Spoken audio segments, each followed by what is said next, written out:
Pemirsa anggota Komisi 4 DPR RI dari fraksi PDI Perjuangan Imade Urip secara khusus melanjutkan kegiatan bimbingan teknis BIMTEK untuk petani dan penyuluh serta para pelaku usaha hasil hutan lestari di Kabupaten Tabanan. Kali ini Ketua DPP PDI Perjuangan membidangi pertanian, lingkungan hidup dan kehutanan itu membuka sosialisasi sistem verifikasi legalitas dan kelestarian SVLK tahun 2023 di Pondok Indi, Penebel, Tabanan.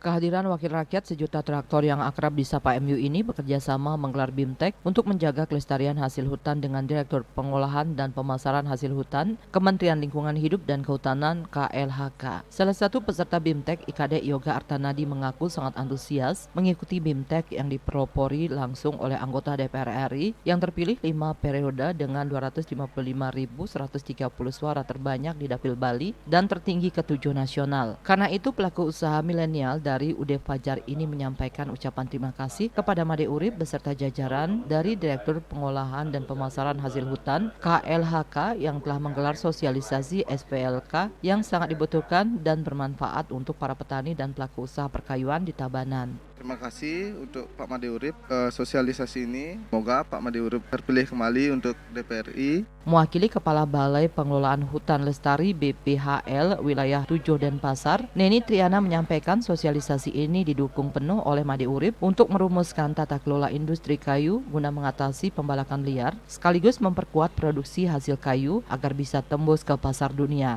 Mewakili Kadis LHK Provinsi Bali, Kabin Pengembangan Pemanfaatan Penggunaan Perlindungan Hutan dan Konservasi Sumber Daya Alam dan Ekosistem, Hesti Sagiri juga menyampaikan, Made Urip selalu konsisten terhadap program yang berbasis masyarakat seperti menggelar sosialisasi SPLK di Tabanan sebagai upaya memperbaiki tata kelola kehutanan. Sementara itu, Muhammad Zain, mewakili Direktur Bina Pengelolaan dan Pemasaran Hasil Hutan KLHK, menegaskan SPLK yang dibangun dari berbagai unsur ini untuk memudahkan para pelaku usaha yang berorientasi legalitas kayu dan kelestarian hutan. Karena itulah Indonesia mendapat apresiasi pasar global, apalagi petani hutan rakyat yang belum memiliki SPLK juga akan dipermudah untuk mendapatkan verifikasi secara gratis guna menghadapi daya saing internasional. Menyebarluaskan bagaimana sistem verifikasi legalitas kayu ini dapat memfasilitasi usaha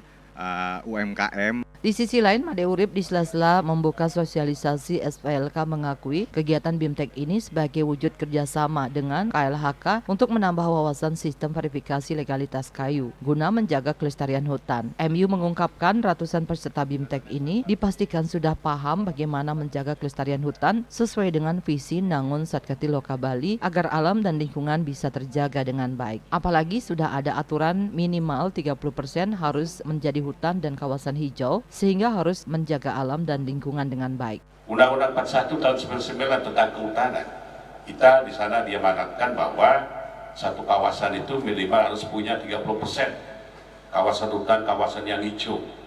Kita di Bali saya rasa belum memenuhi syarat untuk itu, di bawah itu.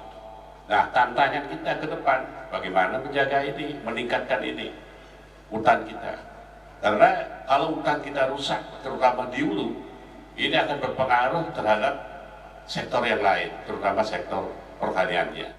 Perlu disadari selama ini Indonesia telah menjadi sorotan berbagai negara di dunia akibat tingginya alih fungsi lahan yang terjadi, terutama luas kawasan hutan yang terus hilang dan beralih fungsi menjadi kebun sehingga bisa terancam bencana secara terus-menerus. Selain itu juga ada Undang-Undang Sapu Jagat atau Undang-Undang Nomor 11 Tahun 2020 mengenai Cipta Kerja atau yang lebih dikenal dengan sebutan Undang-Undang Omnibus Law, sehingga alih fungsi lahan semakin mudah terjadi akibat pengembangan investor. Padahal sebelumnya di zaman Presiden Megawati sudah dicanangkan program Gerhan di Gunung Kidul sehingga muncul budaya menanam di mana-mana yang telah menyadarkan semua masyarakat untuk menjaga alam dan lingkungan.